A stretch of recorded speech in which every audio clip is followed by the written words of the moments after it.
Welcome, everyone. We're about to go live on the Jason Q Citizen Radio Show. Stand by.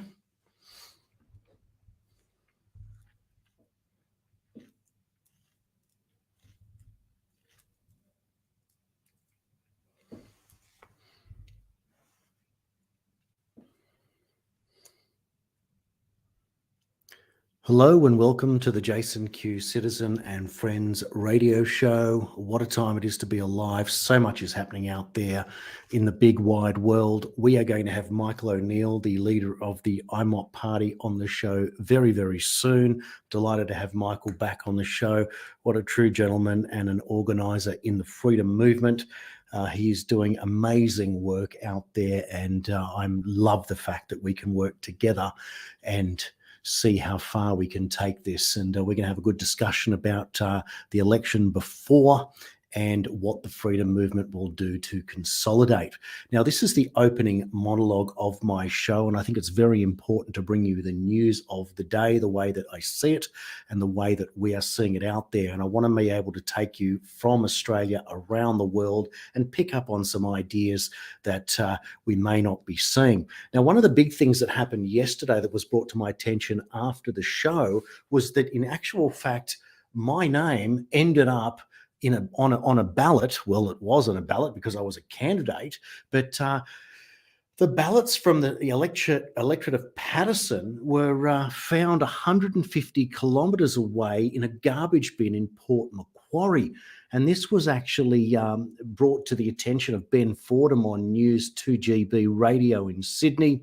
He put it up there on his website before promptly taking it down when the AEC came out and decided that it wasn't much to worry about, that some of the ballots looked like they were photocopies amongst some that were actually genuine. And what was strange, of course, was that there were some serial numbers on the top.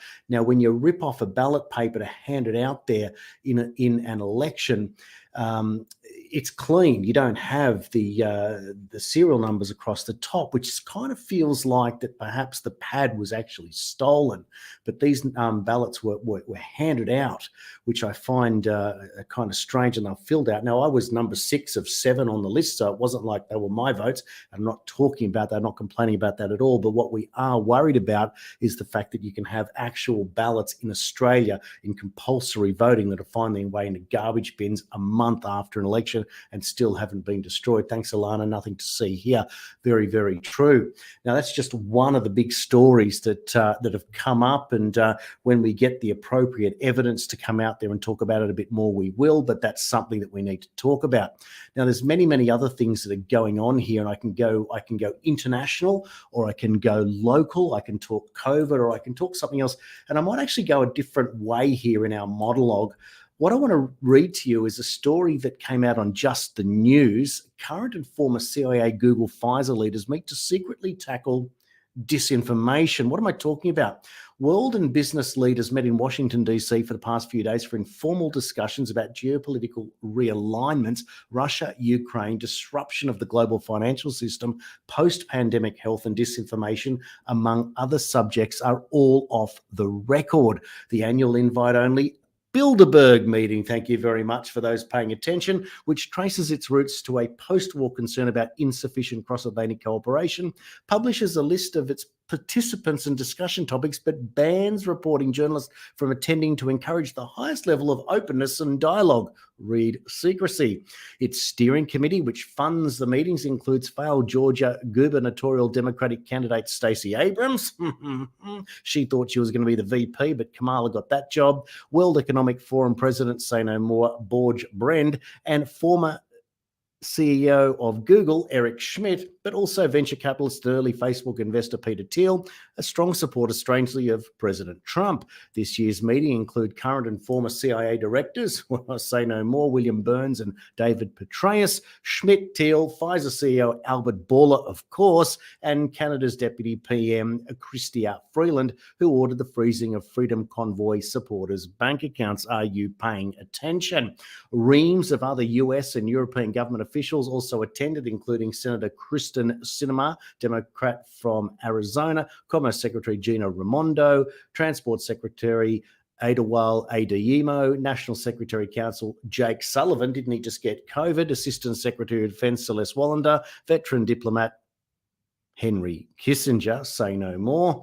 Man's nearly 100. NATO Secretary Jens Stoltenberg, European Commission Vice President Margarita Schinas, and Prime Ministers Sanna Marin of Finland and Mark Rutte of the Netherlands.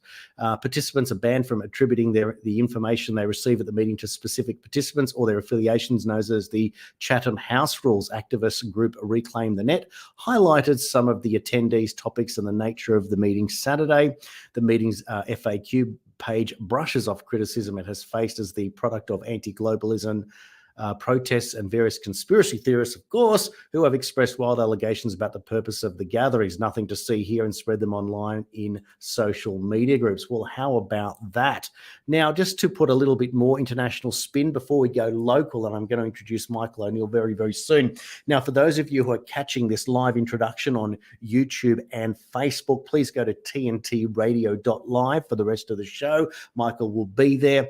Check it out. You can download it on the app. You can go to the various different platforms such as Rumble and YouTube and stream TNT Radio. You'll see it there on the screen. There's the logo. Just going to read you this quick one here. Russian Secretary Council Chair Nikolai Patrushev, in a meeting on June 17 with the Collective Security Treaty Organization, made some rather significant remarks pertaining to the US biological network in Ukraine. Who's listening?